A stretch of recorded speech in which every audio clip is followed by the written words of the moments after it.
হতে পারে, এটা আমার জানা নাই ওখানে কি হচ্ছে না হচ্ছে। সন্দীপ ঘোষের গ্রেফতার নাকের বদলে নুরুল না হয়ে যায়, তার কারণ মূল ঘটনায় একমাত্র গ্রেফতার বিরোধী সন্দীপ ঘোষ। এরপর তৃণমূল মুখপাত্র কুণাল ঘোষের যেমন না, সেই জন্য তো বলছি রাজ্য সরকারের বেশি করে উদ্যোগ নেওয়া উচিত।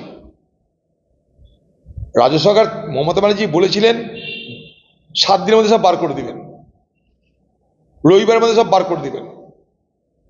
তো সেই জন্য তৃণমূলের পক্ষ থেকে বলার আগে তৃণমূল নেত্রীকে বলা হোক, কোনো বাধা নেই যে সিবিআই তদন্ত করলে অপরাধীদের খুঁজে বার করে অপরাধীদের নামের তালিকা দিয়ে তথ্য প্রমাণ পেশ করে সিবিআইকে সাহায্য করতে এবং অপরাধীকে চিহ্নিত করতে কোনো তো বাধা নেই, আইনি বাধা নেই। এখন আমি প্রথম দিনই বলেছিলাম, যেদিন থেকে সিবিআই দায়িত্ব পেল, যে এরপর তৃণমূলের সুবিধা হয়ে গেল নিজের ঘাট থেকে দোষ নামিয়ে সিবিআইকে দোষারোপের একটা ক্ষেত্র বানানো হোক। যত দোষ, নন্দ ঘোষ যেমন বলি, এখন যত দোষ সিবিআইয়ের উপর বর্তানোর চেষ্টা করে তৃণমূল, হাত ধুয়ে তারা এবার তৃণমূল পক্ষ থেকে সিবিআইকে আক্রমণ করার চেষ্টা হবে, উপহাস করার চেষ্টা হবে। কিন্তু কেন সিবিআই এলো, কেন কোর্টকে হস্তক্ষেপ করতে হলো, সে কথা আপনারাই বলছেন। আপনারাই বলছেন স্বাস্থ্য ভবনের উপরে আগে থেকে অ্যাকশন নিলে এই অবস্থা হতো না। আপনারা একদিকে জ্ঞান দিচ্ছেন, আবার আপনারা একদিকে সিবিআইকে দোষ দিচ্ছেন। এই দ্বিচারিতা কেন? তৃণমূলের মধ্যে যাদের হিম্মত থাকে, যাদের হিম্মত আছে, খোলা মনে বাজারে বলুন, মমতা ব্যানার্জিকে খোলা মনে বলুন আপনি অন্যায় করছেন, তবে না বুঝবো।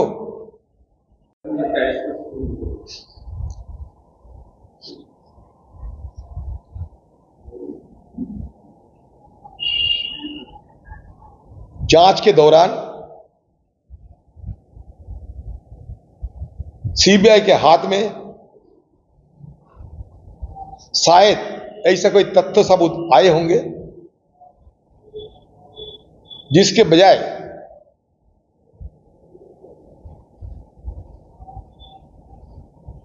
डॉक्टर संदीप घोष को हिरासत में ले गए। लेकिन अब तक सीबीआई की तफ्तीश में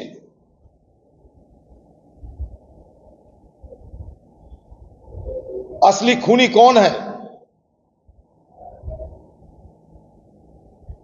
इस बारे में हम सब अंधेरे में है। इससे कोई स्पष्टीकरण हमें नहीं मिल पा रहे हैं।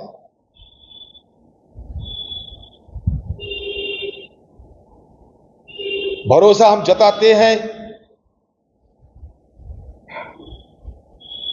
कोर्ट की निरीक्षण में ये जांच पड़ताल सही ढंग से हो रहे हैं, लेकिन जब तक कुछ हाथ में नहीं लगते तब यकीन करना मुश्किल हो जाते हैं। क्योंकि पिछले कई घटनाओं में सीबीआई की जांच पड़ताल की नतीजा हम जैसे लोगों के लिए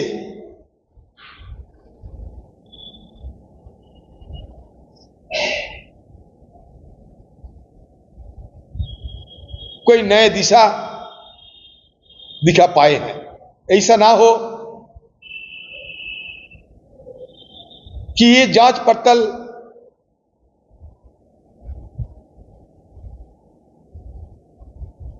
कोई अंधेरे में न खो जाए, ये डर तो है। क्योंकि सूबे की सरकार इस खून और बलात्कार की घटनाओं को सही राज क्या है,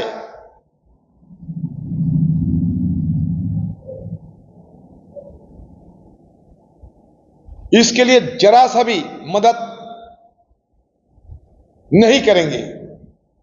ये बिल्कुल साफ है, ये जाहिर है कि सूबे की सरकार हर संभव विरोध करेंगे सीबीआई की जांच की कोई नतीजा मिले या कोई सीबीआई की जांच कोई नतीजे तक पहुंचे। इस संदर्भ में जरा सा भी मदद सूबे की सरकार से नहीं मिलने वाला है। तो इसलिए मुझे लगता है घटना तो घटी है, सब जानते हैं, लेकिन जांच कब तक और कहां तक पहुंच पाएगी, इस मुद्दे पे अंदेशा तो है ही। इसलिए ये सब लोग के लिए ये इंतजार करना पड़ेगा और क्या करें। পাঁচরাহা নিয়ে এদিক ওদিক অনেক কথা বলা হয়েছে। দেখুন, বেলডাঙ্গার পাঁচরাহা জ্যামজটের সমস্যা আজকের নয়, বেলডাঙ্গায় আরো দুটো সমস্যা আছে। একটা বড়ুয়ার মোড়ে NH-34 সেটার উপর একটা ফ্লাইওভার দরকার, নাহলে সেখান থেকে গাড়ি যাতায়াত করা এবং মানুষের একসঙ্গে কাজ কারবার করা এক বড় সমস্যা। সেটা নিয়ে আমি নিজে কয়েকবার ভিজিট করেছি এবং বেলডাঙ্গার বড়ুয়ার মোড়ে যাতে মানুষের কোনো অসুবিধা নেই তার জন্যে ফ্লাইওভার নির্মাণ করতে সমস্ত ব্যবস্থা করা হয়ে গেছে, শুধুমাত্র টেন্ডারের বাকি। এটা একটা কথা। আরেকটা, ভাবতা যে রেলগেট সেখানেও NH-34 এর ব্রিজ একটা অর্ধেক হয়ে পড়ে আছে, সেটাও সম্পূর্ণ করা সব ব্যবস্থা আমি পিএসসি চেয়ারম্যান থাকা অবস্থায় করে এসেছি, সেটাও আগামী দিনে সম্পূর্ণ হবে। পাঁচরা নিয়ে রেল মন্ত্রক আমার দায়িত্বে থাকার সময় 2013-14 সাল থেকে আমি চেষ্টা শুরু করেছিলাম। আন্ডারপাস করার জন্য টাকাও বরাদ্দ করা হয়েছিল। সেই টাকা বরাদ্দের পরিমাণ কেউ যদি মনে করে রেলের দপ্তরে পাবেন, কিন্তু সেটা বাস্তবায়িত করা যায়নি। তার কারণ সরকারের, রাজ্য সরকারের কাছ থেকে সহযোগিতা এবং জমি সংকট, সেই সঙ্গে অনেক ডেমোলিশনের প্রশ্ন ছিল। তাই রেল কর্তৃপক্ষকে আমরা বলেছিলাম, আপনারা বিকল্প পথ খুঁজুন যাতে সমস্যার সমাধান হয় অথচ মানুষের অসুবিধা না হয়। এই মর্মে আমাকে স্বীকার করতে হবে, বেলডাঙ্গার নাগরিক সমাজ একটা অরাজনৈতিক সংগঠন, নাগরিক সমাজ, যেখানে আস্তাবুল সাহেবের মতো উকিল আছে, রহমান সাহেবের মতো ব্যবসাদার আছে, প্রফেসর আছে, লয়ার আছে, বেলডাঙ্গা বাজারের অনেক ব্যবসায়ী আছে, সবাই মিলে আমার কাছে কয়েকবার তারা এসেছিল এবং বারবার তারা আমাকে উৎসাহিত করেছে। আমি তাদেরকে বলেছিলাম যে যত রকম সম্ভব চেষ্টা করে একটা জায়গায় নিয়ে যাওয়া যায় কিনা আমি দেখছি। তার জন্য আমি বেলডাঙ্গা স্টেশনে দুবার আমি পিএসসি চেয়ারম্যানের সাথে ভিজিট করেছি, এমনি একবার ভিজিট করেছি, 2 থেকে 3 বার আমি সেখানটায় পরিদর্শন করেছি, অফিসারদেরকে পাঠিয়েছি। দিল্লিতে সিআরবি অর্থাৎ চেয়ারম্যান রেলওয়ে বোর্ড, তার সঙ্গে আলাদা করে আলোচনা করেছি। ইস্টার্ন জোনের রিজিওনাল ম্যানেজার ডিআরএম, তাদের সঙ্গে আলাদা করে কথা বলেছি। প্রত্যেকে আমাকে ভরসা দিয়েছে যে এই বিষয়টা আমাদের মাথায় আছে, আমরা দেখছি। টেকনিক্যাল যিনি অফিসার, কমার্শিয়াল অফিসার, সকলের সঙ্গে কথা বলেছি, কমার্শিয়াল ম্যানেজার, সকলের সঙ্গে কথা বলেছি। কিন্তু বেলডাঙ্গার অরাজনৈতিক নাগরিক সমাজ তারাও কিন্তু এই ব্যাপারটা নিয়ে দীর্ঘদিন ধরে আমার কাছে এসেছে, কয়েকবার এসেছে, তারাও কিন্তু আমাকে মদত করেছে। তাই কৃতিত্বের যুদ্ধ না করে সবাই মিলে মদত করে এই কাজটাকে করা দরকার বলে আমি মনে করি। এখানে কিছু না করে কৃতিত্বের যুদ্ধে নেমে পড়াটা দেখতে খারাপ লাগে। আপনারা, আমরা জনপ্রতিনিধি, মানুষের সঙ্গে ধোঁকাধারি কেন করব, মানুষের সঙ্গে মিথ্যাচার কেন করব? গ্রামের লোক বলছে যে পঞ্চায়েতে একটা রাস্তা করতে, একটা রাস্তা স্যাংশন, একটা রাস্তার প্ল্যান, রাস্তার স্যাংশনের পর তার টাকা বরাদ্দ, তারপরে টেন্ডার, তা করতে মাস, বছর, 1 বছর, 2 বছর, 4 বছর চলে যায়। আর এখানে 100 কোটি টাকা কবে প্ল্যান হলো, তার সেই প্ল্যানে যারা বলছে তাদের অবদান কি, তার কোনো ব্যাখ্যা নাই। কিন্তু কৃতিত্ব নেওয়ার সময় সোশ্যাল মিডিয়া আছে, পয়সা আছে, খরচ করে মানুষকে বোঝানোর চেষ্টা করবে কৃতিত্ব সব আমার। আমার তোমার নয়, আমাদের। বেলডাঙ্গা আমাদের, মানুষের অসুবিধা হচ্ছে, সেই একই অসুবিধা বহরমপুরে দূর করতে চেষ্টা করেছি। আমার আরেকটা প্রোগ্রাম আছে ভগবানগোলাই, সেখানে একটা বড় সমস্যা, সেটাকে দূর করা দরকার। এরকম মুর্শিদাবাদে যেখানে যা সমস্যা ছিল, রেল মন্ত্রক সুযোগ পাওয়ার পর মুর্শিদাবাদে মানুষের দু আশীর্বাদে রেল মন্ত্রক যখন সুযোগ পেয়েছিলাম তখন করবার চেষ্টা করেছি। পিএসসির চেয়ারম্যান হিসেবেও যা যা করার সব করেছি, আগামী দিনেও করতে থাকবো। আমি এমপি থাকি বা না থাকি, আমি মানুষের জন্যে তার সমস্যা সমাধানে আমার যা যা ক্ষমতা, যা যা প্রচেষ্টা সব আমি করতে থাকবো।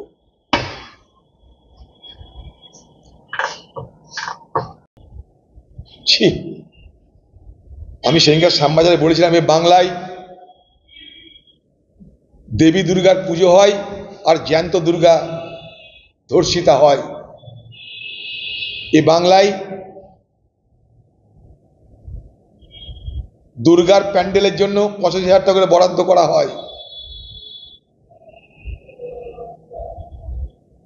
সরকারি টাকায় বরাদ্দ করা হচ্ছে। ক্লাবগুলোকে নিজের পার্টির দখলে রাখার জন্য।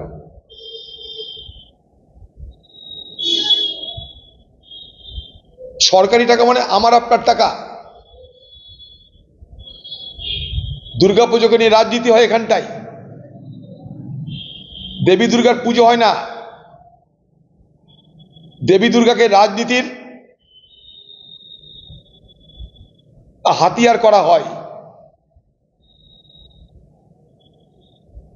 তাই আজকে তৃণমূলের আমলে প্রতিটা দুর্গা মণ্ডপ তৃণমূল নেতা নেত্রীরা দখল করতে চায়, কখনো পয়সা দিয়ে, কখনো ভয় দেখিয়ে। কিন্তু বাংলায় তোলাবাজি বন্ধ হচ্ছে না। তার কারণ একটাই, এই পুজোকে কেন্দ্র করে তৃণমূলের বহু নেতা নেত্রী তারা লাখপতি হবে, কোটিপতি হবে, গাড়ি কিনবে, বাড়ি কিনবে। তাই তোলাবাজিও চলবে। পুজো একটা উপলক্ষ, দুর্গা পুজোকে উপলক্ষ করে নেতাদের তোলাবাজি এখন বেড়ে যাবে। এই তো মৌকা, এই মৌকায় তৃণমূলের নেতারা পুজোর নামে, চাঁদার নামে আরো বেশি করে বাংলার মানুষের কাছে আর্থিক শোষণ করবে, চাঁদার নামে জুলুমবাজি করবে। কারণ তাদের আরো টাকা দরকার, আরো টাকা দরকার, আরো টাকা দরকার। জনরোষের আশঙ্কা করে নিজাম প্যালেসে তা আমরা তো চাই যে বিজেপি শাসিত রাজ্যের সঙ্গে আপনার রাজ্যের ফারাক হোক। আপনারা কথায় কথায় অন্য রাজ্যের সঙ্গে তুলনা টানেন, অন্য রাজ্যে কত ধর্ষণ, আপনারা যে কত ধর্ষণ তার তুলনা টানেন। ধর্ষণের তুলনা, রাহাজানির তুলনা।